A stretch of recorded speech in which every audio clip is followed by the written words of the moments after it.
ঘটনা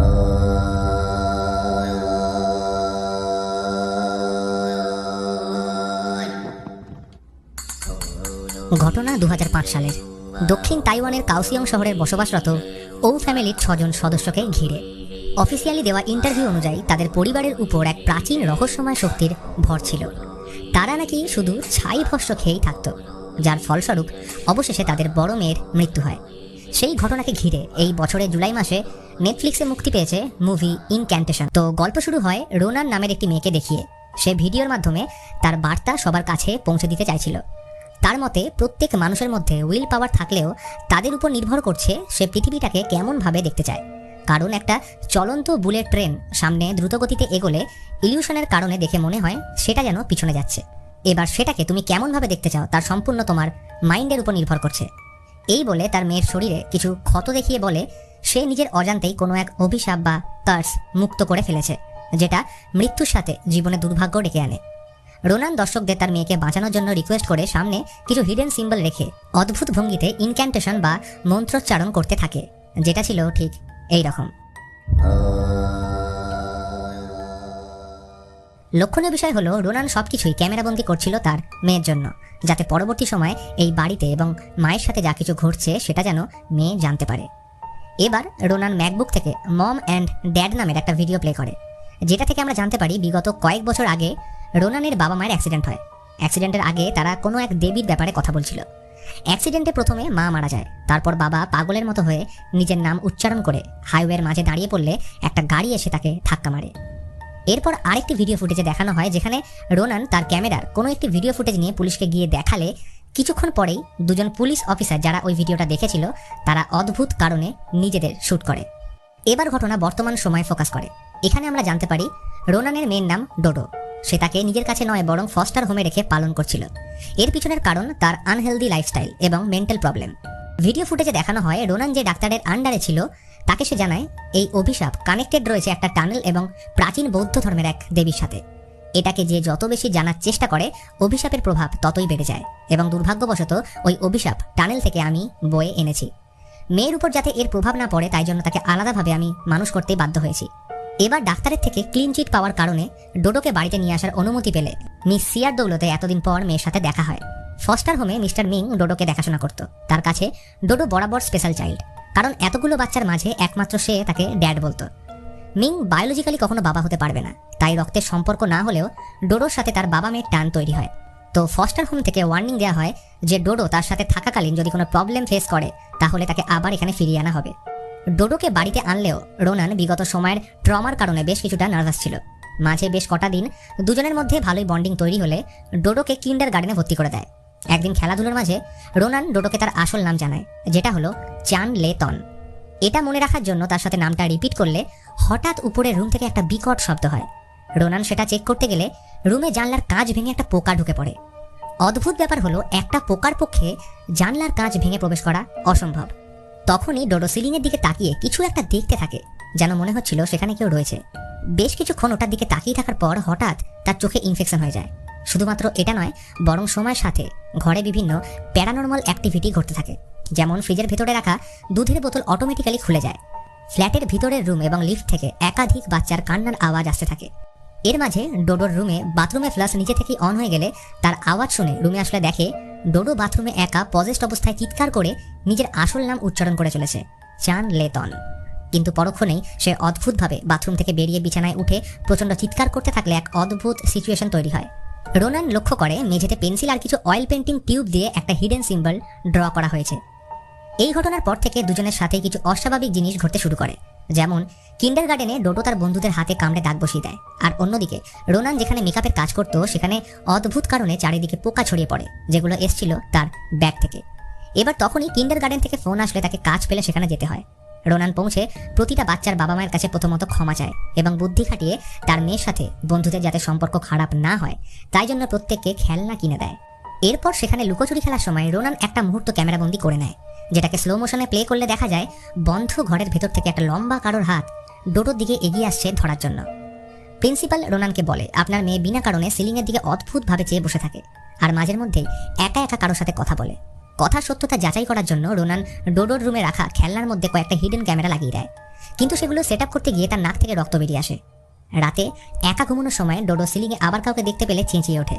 রোনান এক ছুটে রুমে আসলে ডোডো সিলিংয়ের দিকে ইশারা করে তাকে ঘরের বাইরে ছেড়ে দিয়ে আসতে বলে এবং সে এই অদৃশ্য শক্তিকে ব্যাডি বলে সম্বোধন করছিল।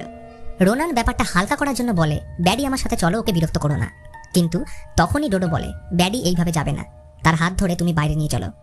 এবার রোনান আন্দাজে ওই অদৃশ্য শক্তিকে হাত ধরে রুম থেকে একদম বাইরে বের করতে গেলে আমরা লক্ষ্য করি একটা ছায়া এক ছুটে রুমের ভেতরে প্রবেশ করে যায়, অর্থাৎ ব্যাডি বাইরে নয় বাড়িতেই রয়ে গেল। পরের দিন সবকিছু নর্মাল হয়ে গেলেও রোনান লক্ষ্য করে ডোডো যে পুতুলগুলো নিয়ে খেলছে তাদের প্রত্যেকের চোখ এবং মুখ ঢাকা। তাকে এটার কারণ জিজ্ঞেস করলে সে জানায় এরা ব্যাডিকে দেখতে চায় না, কারণ ওকে দেখলেই পুতুল আর আমি দুজনেই ভয় পাই। রোনান তার মনে সাহস জুগিয়ে বলে, যখনই তোমার ভয় লাগবে তখন 3টে ম্যাজিক্যাল ওয়ার্ড বলবে, পাইনাপেল, বানি এবং উফ উফ। এবার পাইনাপেল বলার কারণ হলো ডোডো এটা খেতে খুব পছন্দ করে এবং উফ হচ্ছে ফস্টার হোমের তার প্রিয় টেডি বিয়ার। এইসবের মাঝে ডোডোর জন্মদিন চলে আসলে সেদিন একজন ব্যক্তি তাদের সাথে দেখা করতে আসলে ডোডো কোনো এক অদৃশ্য শক্তির ডাকে সবার অজান্তে ছাদে চলে আসে। এই শক্তি ডোডোকে ছাদ থেকে ঝাঁপ মেরে একটা ছুরি নিতে বলে। সে কথা মতো এই কাজ করে ছাদের একটা ছোট্ট রুমে প্রবেশ করে। আসলে এই রুমেই রোনান তার ক্যামেরা লুকিয়ে রেখেছিল। ডোডো ক্যামেরা ওপেন করে সেই ভিডিওটা প্লে করলে জোরে জোরে ওই মন্ত্রোচ্চারণ শুনতে পাওয়া যায়। রোনান ছুটে এসে তাকে ভিডিও দেখা থেকে বিরত রেখে প্রচণ্ড বকাবকি করলে আমরা দরজার বাইরে সেই পোকার উপস্থিতি লক্ষ্য করি। এই ঘটনার পর ডোডোর দুটো পা অদ্ভুত কারণে প্যারালাইজড হয়ে যায়। মিস সিয়া ডোডোর রিকভারির জন্য কোনো এক বুদ্ধিস্ট মঙ্কের থেকে মন্ত্রপুত কাপড় নিয়ে আসলে রোনান সেটাকে রাগে শুনে ফেলে দেয়। এই ঘটনার পর একটা ভিডিও ফুটেজে দেখানো হয় মিস সিয়া পজেসড হয়ে সবার অজান্তে নিজের মুখে একটা জ্বলন্ত লোহার শিক ঢুকিয়ে মারা যায়।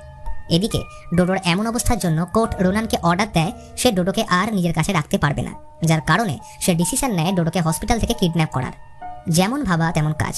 ডোডোকে হসপিটাল থেকে গাড়িতে এনে তুললেও মিং তাকে দেখতে পেয়ে গেলে ডোডোকে জিজ্ঞেস করে, তুমি জানো তোমার মা অদ্ভুত, তুমি কি তাকে বিশ্বাস করো? এর থেকে বেটার তুমি আমার সাথে থাকো। প্রত্যুত্তরে ডোডো বলে, সে যেমনই হোক আমার মা, আমি তাকে ছাড়বো কি করে। মিং ডোডোর কথায় দ্বিমত না করে রোনানকে হেল্প করে পালানোর জন্য। এবার এই পুরো ঘটনার মধ্যে মিস্টার মিং ইনভলভ হয়ে পড়ে, কারণ তার মনে হচ্ছিল হয়তো এই সব কিছুর পিছনে অভিশাপ দায়ী। কারণ এতদিন ডোডো যখন তার সাথে ছিল তখন কোনো রকম প্রবলেম হয়নি, কিন্তু এই কদিনে তার সাথে কি এমন ঘটলো যার জন্য তার অবস্থা এতটা খারাপ হয়ে গেছে। এখানে মিং ডোডোর বাবা না হওয়া সত্ত্বেও তার বাবার ভূমিকা পালন করছিল। সময় গড়িয়ে রাত নেমে আসে। তারা ড্রাইভ করে পাশের এক বুদ্ধিস্ট টেম্পলে যাচ্ছিল, কিন্তু যাত্রাপথে কয়েকটা অদ্ভুত ঘটনা তাদের সাথে ঘটে যায়। যেখানে অন্ধকার রাস্তার মাঝে যাওয়ার সময় দুজনেই খেয়াল করে লাইট পোস্টের নিচে একটা সাইকেল রাখা এবং উপরে কাউকে যেন জ্বলন্ত অবস্থায় ঝুলিয়ে রাখা হয়েছে। দেখে মনে হচ্ছিল এটা কোনো মানুষ, কিন্তু ঘটনা শুধু এখানেই থেমে থাকে না, কারণ যতবার তারা পথে এগোচ্ছিল ততবার এই লাইট পোস্ট রিপিটেডলি তাদের সামনে আসছিল, অর্থাৎ তারা একই জায়গা দিয়ে অনবরত ঘুরে চলেছে। মিং এটা চেক করার জন্য গাড়ি ব্যাক করলেও সেই একই জিনিস দেখতে পায়। এর মাঝে হঠাৎ গাড়ি থেমে গেলে আর স্টার্ট নেয় না। তখনই গাড়ির ছাদে কেউ অনবরত আঘাত করতে শুরু করলে ভয় তাদের হাড় হিম হয়ে যায়। বেশ কিছুক্ষণ এইরকম চলার পর রেডিও অন হয়ে একটা নিউজ টেলিকাস্ট করে যে সামনের হসপিটালে আগুন লেগে একটা ডাক্তারের মৃত্যু হয়েছে এবং এই ডাক্তারের আন্ডারে রোনান চেকআপে ছিল এবং সে কিছুদিন আগে রোনানের ক্যামেরায় সে ভিডিও দেখেছিল। পরিস্থিতি আউট অফ কন্ট্রোল হয়ে যাওয়ায় রোনান ইনক্যান্টেশন করতে শুরু করলে সবকিছু শান্ত হয়। এবার ডোডোকে নিয়ে বুদ্ধিস্ট টেম্পলে পৌঁছায় রোনান। ওই ভিডিও ক্যামেরা মঙ্ককে দিলে তিনি ওটাকে মন্ত্রপুত কাপড়ে জড়িয়ে প্রেয়ার করে রেখে দেয়। মঙ্ক নিষ্ঠার সাথে মন্ত্র জপ করে একটা পাতা ডোডোকে খাইয়ে বলে 7 দিন একে কোনো রকম খাবার খাওয়াবে না, সে যতই খিদের জ্বালায় ছটফট করুক না কেন। আর যদি তোমরা কেউ নিয়ম ভঙ্গ করো তাহলে এই বাচ্চাকে বাঁচানো সম্ভব হবে না। মঙ্কের কথা মেনে বিগত 3 দিন তাকে অনাহারে রাখা হয়। একটা সময় এমন আসে যখন ডোডো কথা বলার শক্তি পর্যন্ত হারিয়ে ফেলে। বেগতিক দেখে রোনান গভীর রাতে ডাক্তারের কাছে নিয়ে গেলে তিনি ধমক দিয়ে বলেন, সবার আগে বাচ্চাটাকে কিছু খাওয়াও। রোনান তখন নিরুপায় হয়ে ইউটিউবে স্যালাইন দেওয়ার টিউটোরিয়াল দেখে তাকে স্যালাইন দেয় রিকভার করার জন্য, কিন্তু এর ফলে ডোডো আরও অসুস্থ হয়ে পড়ে। এইভাবে একটা মা তার বাচ্চাকে কতদিন অভুক্ত অবস্থায় রাখতে পারে? তাই সমস্ত নিয়ম ভঙ্গ করে ডোডোর প্রিয় পাইনাপেল খাইয়ে দেয়। অন্যদিকে মিস্টার মিং সেই ক্যামেরা চুরি করে পুরো অভিশাপের ব্যাপারে ডিটেলসে জানার জন্য, এবং তিনি বিভিন্ন অ্যাপ্লিকেশন ইউজ করে ভিডিওটাকে রিকভার করার চেষ্টা করছিল, কারণ সেই ভিডিওতে কিছু জায়গায় গ্লিচ ছিল। কিন্তু সে যতই এই জিনিসগুলোর ব্যাপারে ঘাঁটাঘাঁটি করছিল ততই তার শারীরিক অসুস্থতা বাড়ছিল, যেমন বিনা কারণে দাঁত ভেঙে যাওয়া, নাক থেকে রক্ত পড়া ইত্যাদি। ফলে একটা সময় তার মনে হয় যে হয়তো সত্যি এই অভিশাপ রিয়েল। মিং রিসার্চ করে জানতে পারে বৌদ্ধ ধর্মের নিয়ম অনুযায়ী ব্যাফেংশিয়ান জেস্টার, যেটা ভগবানের থেকে আশীর্বাদ নেওয়া বোঝায়, সেটা এই ভিডিওতে রেকর্ড করা মানুষদের জেস্টার দেখে মনে হচ্ছে সেটা সম্পূর্ণ উল্টো, এবং স্ক্রিপচার্সটাও বড় অদ্ভুত। শোনা যায় এনসিয়েন্ট ইন্ডিয়াতে বুদ্ধিজমের সম্পূর্ণ উল্টো একটা দল বসবাস করত, যারা তান্ত্রিক বুদ্ধিজমের নিয়ম মেনে চলত, এবং এদের ব্যাপারে জানে এইরকম লোক বলতে গেলে একজনই বেঁচে আছে, আর তিনি হলেন একজন ইউনান বৃদ্ধ মঙ্ক। আর একমাত্র তিনিই পারবেন এই স্ক্রিপচার্স অনুবাদ করতে। তাই আর দেরি না করে মিং তার উদ্দেশ্যে রওনা দিয়ে ওনার সাথে দেখা করে সবকিছু ভিডিও রেকর্ড করে। মিং তান্ত্রিক বুদ্ধিজম এবং অভিশাপের ব্যাপারে সবকিছু জেনে লাস্ট একটা ভিডিও রেকর্ড করতে বসে, যেখানে সে রোনানকে জানায়, আমি অভিশাপের ব্যাপারে সবকিছু জেনে গেছি, এমনকি টানেলের ভিডিও রিপেয়ার হয়ে গেছে, আর আমি জানি না কতদিন বাঁচবো, কারণ ওই অভিশাপ একদম রিয়েল এবং এর সাথে জড়িত আছে অনেক গভীর এবং ডার্ক রহস্য, যেটা কারোর প্রাণ নেওয়ার জন্য যথেষ্ট। এবার লাস্ট একটা কথা, রোনান, আমি তোমার কাছে ক্ষমা প্রার্থী, কারণ আমি ডোডোকে তোমার থেকে সরিয়ে নিতে চেয়েছিলাম, কারণ তুমি মেন্টালি আনস্টেবল।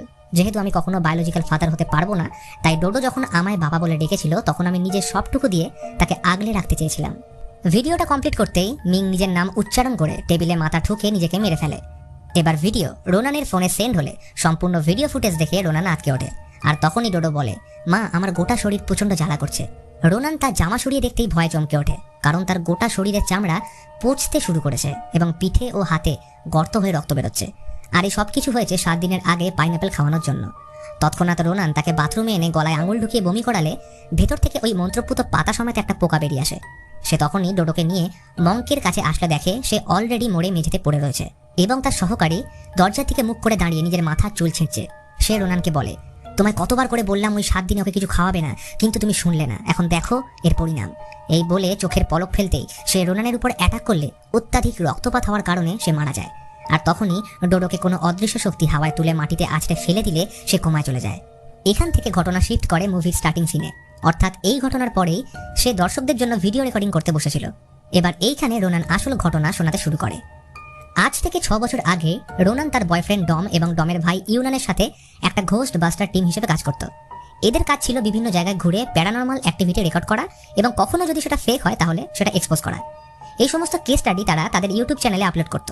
এরা 3 জন ডম আর ইউনানের গ্রামে যাচ্ছিল সেখানকার একটা হন্টেড টানেলের ব্যাপারে ডকুমেন্টারি করতে, কিন্তু মাঝ রাস্তায় তাদের চাকায় একটা মূর্তি আটকে গেলে গাড়ি খারাপ হয়ে যায়।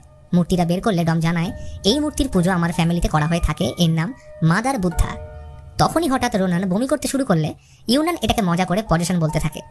এরপর গাড়ি ড্রাইভ করে গন্তব্যস্থলে পৌঁছলে ডমের বড় চাচা রোনানকে ঢুকতে বাধা দেয়, কারণ এটা খুব সিক্রেট ফ্যামিলি রিচুয়ালস, যেখানে বাইরের কোনো সদস্য অ্যালাউ নয়।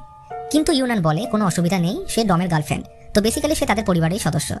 কিন্তু তা সত্ত্বেও মানতে রাজি না হলে হঠাৎ একজন বুড়ি মহিলা এসে রোনানের হাত স্পর্শ করতেই বুঝে যায় সে প্রেগনেন্ট, অর্থাৎ ডম বাবা হতে চলেছে। এমনকি এটাও বলে দেয় যে তার পেটে মেয়ে রয়েছে, অর্থাৎ 6 বছর আগেই ডোডোর জন্মের কথা এরা জানতে পেরেছিল। ফলে ডমের বড় চাচা রোনানকে আর আটকায় না। এবার আসল রিচুয়ালস শুরু করার আগে নিয়ম মেনে কয়েকটা অদ্ভুত প্রি রিচুয়ালস করা হয়, যেখানে কিছু পোকা প্লেটে রাখা হয়, আর এই সেম পোকা রোনানের ব্যাগ এবং ডোডোর মুখ থেকে বেরিয়ে এসেছিল। ঠাকুমা উপস্থিত সবাইকে উদ্দেশ্য করে বলে, আমরা প্রত্যেকে নিজের আসল নাম মাদার বুদ্ধাকে অফার করব এবং আমরা কেউ নিজের নাম সরন্ত দূর মনেও আনব না। এবার তাদের মধ্যে একজন বাচ্চা ছিল যার উপর মাদার বুদ্ধা ভর করত। ঠাকুমা এবং সেই বাচ্চাটা রোনানকে উদ্দেশ্য করে বলে, মাদার বুদ্ধা অনেক খুশি হবেন, কারণ তোমার বাচ্চার নাম তার প্রতি উৎসর্গ করেছ। এদিকে এরা 3 জন ঘটনার ব্যাপারে কিছুই মাথামুন্ড বুঝতে পারে না, কিন্তু তাদেরকে একটা ওয়ার্নিং দেওয়া হয় যে এই রিচুয়ালস তারা কোনো রকম ভাবে ক্যামেরাবন্দি না করে, কারণ এটা তাদের নিয়ম বিরুদ্ধ কাজ। যার কারণে একটা ঘরে তাদের লক করে রাখলে তালা ভেঙে বাইরে এসে লুকিয়ে তারা রিচুয়ালসের ফুটেজ রেকর্ড করতে থাকে। ডমের পরিবার এবং গ্রামের কিছু সদস্য ইনক্যান্টেশন পারফর্ম করছিল, কিন্তু এর ফাঁকে বাচ্চাটা তাদের রেকর্ড করতে ধরে ফেললে সে রোনানকে তার সাথে একটা রুমে নিয়ে যায়, যেখানে দেওয়ালে এবং সিলিংয়ের উপর মাদার বুদ্ধার ছবি আঁকা ছিল। কিন্তু অদ্ভুত ব্যাপার হলো মাদার বুদ্ধার কোনো মুখ নেই, বরং সেখান থেকে অনবরত ফুটো হয়ে রক্ত পড়ছে, ঠিক যেমনটা রোনান ডোডোর শরীরে দেখেছিল। এবং ঠিক এই কারণেই ডোডো তার রুমের সিলিংয়ে ব্যাডিকে দেখতে পেত এবং মিং মারা যাওয়ার আগে শেষবারের মতো সিলিংয়েই দেখছিল। ওয়াল পেন্টিংয়ে মাদার বুদ্ধার এক হাতে মানুষের মাথা, এক হাতে প্লেট ভর্তি রক্ত, আরেক হাতে কাটা চুল এবং সর্বশেষ হাতে কয়েকটা বাচ্চা। রুমে রাখা সবকটা মূর্তি উল্টো দিকে ঘুরিয়ে ঢাকা ছিল, কিন্তু হঠাৎ প্রত্যেকটা মূর্তি তাদের দিকে অটোমেটিক ঘুরে গেলে মেয়েটি রোনানের কানে ইনক্যান্টেশন জপতে শুরু করে। তখনই বড় চাচা এসে সবাইকে ধমক দিয়ে এদের 3 জনকে রুমে লক করে দিলে ডম ঠিক বুদ্ধি খাটিয়ে দরজার তালা খুলে বেরিয়ে পড়ে টানেলের উদ্দেশ্যে। রাস্তায় রোনান আবার অসুস্থ হয়ে পড়লে ডম তাকে সামলায়। এবার যেহেতু তারা আগে থেকেই জানতে পারে যে তাদের মেয়ে হতে চলেছে, তাই মেয়ের নাম রাখে চান লে তন। সকলে পুনরায় টানেলের দিকে রওনা দিলে লক্ষ্য করে গ্রামবাসীরা সবাই কাঁধে কিছু জিনিস নিয়ে টানেলের দিকে যাচ্ছে মাদার বুদ্ধাকে অফারিংয়ের জন্য। সব রিচুয়ালস কমপ্লিট হওয়ার পর তারা টানেলের সামনে এলে দেখে দরজায় ইনক্যান্টেশনের মন্ত্র লিখে লক করা, এবং সেখানে এক সাইডে কাপড় জড়ানো অবস্থায় পড়ে রয়েছে সেই মেয়েটা, ওর গোটা শরীরে মন্ত্র লেখা। আর তখনই এক্সাইটেড হয়ে ইউয়ান টানেলের দরজায় লাথি মেরে ভেঙে দেয়। ডম রোনানকে বাইরে ওয়েট করতে বলে ইউয়ানকে নিয়ে ভিতরে প্রবেশ করলে প্রচুর ছোট ছোট মূর্তি, মন্ত্র লেখা আয়না, ভাঙা দাঁত এবং কাটা চুল রাখা দেখতে পায়। কিন্তু সেখানকার কোনো নিয়ম না মেনে সবকিছু উলটপালট করে সামনে ঢুকলেই দূরে একটা বন্ধ দরজার পিছনে কিছু বাচ্চাদের কান্নার আওয়াজ শুনতে পায়। তারা দুজন দরজা ভেঙে ভিতরে প্রবেশ করতেই মাদার বুদ্ধা স্ট্যাচু দেখতে পায়, যার চেহারা মন্ত্রপুত কাপড় দিয়ে ঢাকা। অর্থাৎ সেখানে আঁকা সিম্বলের সাথে পুরো মুভিতে দেখানো সিম্বল এবং ডোডোর খেলনার মুখ ঢেকে রাখা ও রং পেন্সিল দিয়ে বানানো সিম্বলের সাথে সম্পূর্ণ কানেকশন ছিল। এমনকি টানেল থেকে আসতে থাকা কান্নার আওয়াজ এবং রোনানের বাড়ির লিফট থেকে আসা আওয়াজের সাথে অবিকল মিল রয়েছে। ডম মাদার বুদ্ধার মুখ থেকে কাপড় সরিয়ে চিৎকার করে হঠাৎ জিজ্ঞেস করে, আমার নাম কি, আমার নাম কি? তখনই ইউয়ান বলে ওঠে, চান লেতন। আর তখনই ডম সেখানে রাখা চুলগুলো খেতে শুরু করে আর টানেলের দেওয়াল থেকে একাধিক হাত বেরিয়ে আসে, ঠিক যেমনটা ডোডোর ভিডিও ফুটেজে ধরা পড়েছিল। চোখের নিমেষে ঘটে যায় সব ঘটনা। তখনই ইউয়ান ডমকে নিয়ে পালাতে গেলে সে পজেস্ট হয়ে যায় এবং দেওয়ালের দিকে মুখ করে একভাবে মাথা ঠুকতে শুরু করে। ইওয়ান তাকে সামলাতে যেতেই ডম তার দিকে ফিরে তাকালে দেখে তার মুখ বলে কিছু নেই, সেটা সম্পূর্ণরূপে পচে গলে বিকৃত রূপ নিয়েছে। ইওয়ান এই ভয়ানক ঘটনা দেখা মাত্রই পরিত্রাহী চিৎকার করে এক ছুটে টানেল থেকে বেরিয়ে আসে। আর এই পুরো ঘটনার ভিডিও ফুটেজ ক্যামেরাতে সেভ ছিল, যেটার জন্য এত কিছু ঘটনা ঘটেছে, অর্থাৎ ডাক্তার, 2 পুলিশ, মিস সিয়া, মিস্টার মিং এর মৃত্যু এবং সর্বশেষ মরণপ্রায় অবস্থায় ডোডো। এই ঘটনার পর গ্রামবাসী ডমের দেহ টানেল থেকে বের করে সর্বসমক্ষে আগুনে জ্বালিয়ে দেয়। কিন্তু টানেলে ঢুকে সবকিছু ঠিক করতে গিয়ে মাদার বুদ্ধার অভিশাপে সকলের নির্মমভাবে মৃত্যু হয়। রোনান সবার অজান্তে ক্যামেরা নিজের কাছে লুকিয়ে নিলে সেই বাচ্চা মেয়েটি তার হাত থেকে ওটা ছিনিয়ে নেওয়ার চেষ্টা করে, কারণ এই আইসোলেটেড এরিয়া থেকে অভিশাপ যাতে বাইরের জগতে না পৌঁছয় সেই চেষ্টাই সে করছিল। এবার সকল গ্রামবাসীর মৃত্যুর পর ইওয়ান পজেস্ট হয়ে রোনানের উপর অ্যাটাক করে তাকে কামড়ে দেয়। আর এই সেম ঘটনা ডোডো তার বন্ধুদের সাথে করেছিল, অর্থাৎ কামড়ে দেওয়া, যার কারণে প্রিন্সিপাল রোনানকে ডেকে পাঠিয়েছিল। অ্যাটাকের পর ইওয়ানের সব দাঁত অভিশাপের প্রভাবে ভাঙতে শুরু করে এবং অবশেষে তার মৃত্যু হয়। এইসবের মাঝেই রোনান নিজেকে বাঁচিয়ে ক্যামেরা সহ গাড়ি নিয়ে সেখান থেকে পালায়। অর্থাৎ 6 বছর আগে ঘটে যাওয়া এই ঘটনার জন্যই রোনান মেন্টালি আনস্টেবল হয়ে গেছিল। ঘটনা আবার বর্তমানে ফিরে আসে। এক রাতে মাদার বুদ্ধা ডোডোকে তার সাথে নিয়ে যায় হসপিটালের পিছনের গেটে, যেখানে অর্ধনগ্ন অবস্থায় অচৈতন্য হয়ে পড়েছিল সেই মেয়েটির দেহ। তাকে হসপিটালে দ্রুত অ্যাডমিট করা হয়। এখনো পর্যন্ত এই গল্পের রহস্য আর মাদার বুদ্ধার ব্যাপারে সবকিছুই ধোঁয়াশার মধ্যে ছিল, কিন্তু মিস্টার মিং এর রিসার্চ ভিডিও প্লে করলে রিভিল হয় গল্পের আসল রহস্য। ভিডিওতে ইউনান মঙ্ক বলছিলেন, ইনক্যান্টেশনের যে মন্ত্র উচ্চারিত হয়, হাউ হৌ সে ইউ শি সে ইউ মা, এটা কোনো ভগবানের উদ্দেশ্যে করা মন্ত্র নয়, বরং মাদার বুদ্ধার অভিশাপ শেয়ার করার মন্ত্র। আসলে ডমের আদি ফ্যামিলি ভুলবশত মাদার বুদ্ধাকে পুজো করা শুরু করেছিল, কিন্তু এরা জানতো না যে এটা তান্ত্রিক বুদ্ধিজমের এক প্রাচীন এভিল এন্টিটি।